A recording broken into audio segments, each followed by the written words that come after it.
All right, everyone. Donald Trump right now is in Qatar, but he was in Saudi Arabia and they rolled out a mobile McDonald's truck. Yes, this is an oversized retrofitted truck that is literally a moving McDonald's. It's a McDonald's restaurant on wheels. I thought this is the most funny thing that I've seen in quite some time. This is not quite Chaz Garden levels of funny, but it's right up there. Uh, a mobile McDonald's, simply to impress the U.S. Commander-in-Chief. Well, I'm sure that it was a good Big Mac. I mean, they might have made it with camel meat, I suppose, or something like that. I guarantee they don't serve the Baconator on the menu or anything like that. But I thought it was funny. This is amusing. This is the sort of thing that power politics is about. Sometimes just make a show, just have a spectacle. That's basically what this is. Effectively, I think the Saudi Arabians were like, hey, if we're going to strike economic deals and stuff like that, you're going to Qatar, you're doing the same thing. And we're trying to make peace in the Middle East and stuff. It's a policy of literally a gastrointestinal appeasement more than anything else. I do believe, by the way, strongly in food politics. Like if I go to India, for example, I'm not going to be eating McDonald's. But if I were a diplomat or something and people knew that I wanted to eat McDonald's and they brought out a couple of Big Macs, it'd be like, oh, thank you. It would make the diplomacy more easy. You can't do this with Scandinavia though, because their food is generally regarded as very poor.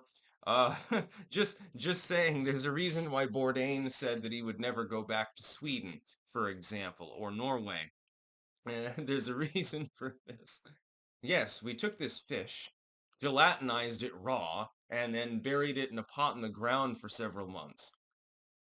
I mean, each to their own, but I think that the tradition dates back to originally a survival food that was only eaten because there was nothing else to eat.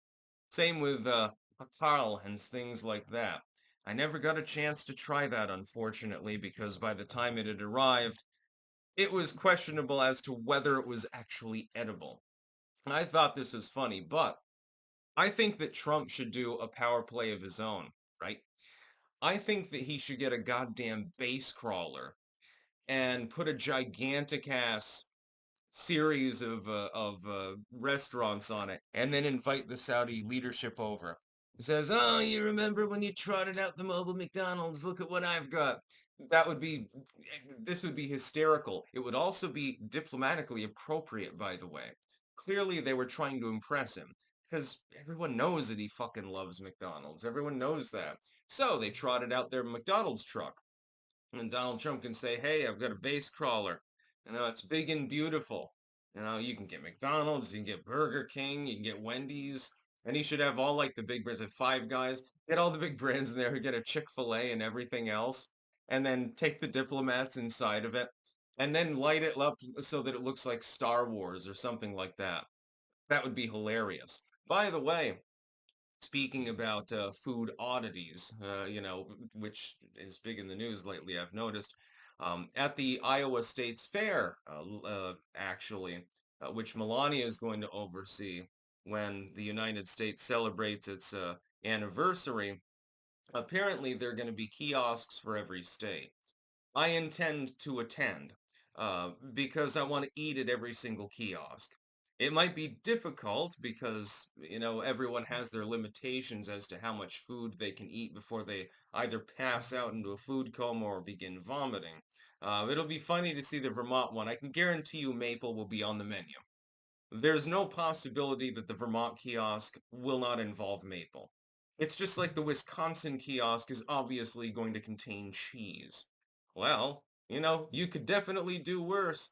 I would love to see the Hawaiian kiosk. Man, if you give me some pineapple smoked ham and stuff like that, that's what I'm talking about. Some states have better culinary capabilities than others. This is generally regarded. Look at the main stand. No shit, there's lobster there. No shit, there's lobster. Ooh, the Louisiana stand. Man, I can't wait to see that one. Yeah. Crawfish and jambalaya and Cajun foods of various sorts and Creole foods. Yeah, I can't wait to get back down to New Orleans. Can you fucking tell? But meanwhile, Donald Trump, he actually has some kind of weird food sensibilities. For example, he folds his pizza sometimes when he eats it. It's all right. I mean, there's nothing terribly unethical about that, but it's just, a little bit odd sometimes. He has his steak well done, which Razor Fist loves him for. And I'm like, well, that's one of his glaring character flaws, actually. That's one of the things I can criticize him for. If not his actual policies, his steak. Yeah, come on, dude. Just try a medium rare just once. Just a mouthful. See if you like it. I'm sure that you will, as long as it's been properly marinated. Yeah, I tend to marinate my steaks for a couple of days before I cook them. That's why they're so goddamn good, by the way. You don't even need to sear that biznitch. It's not even necessary at that point. Oh, it'll taste amazing. And then he really, really loves McDonald's. That's probably why the Saudis rolled out the mobile McDonald's. It's like the military McDonald's or something like that.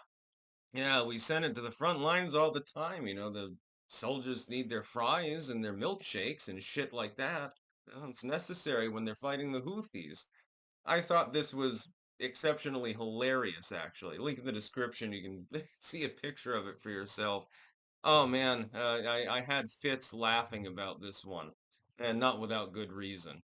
That's about all. Peace out.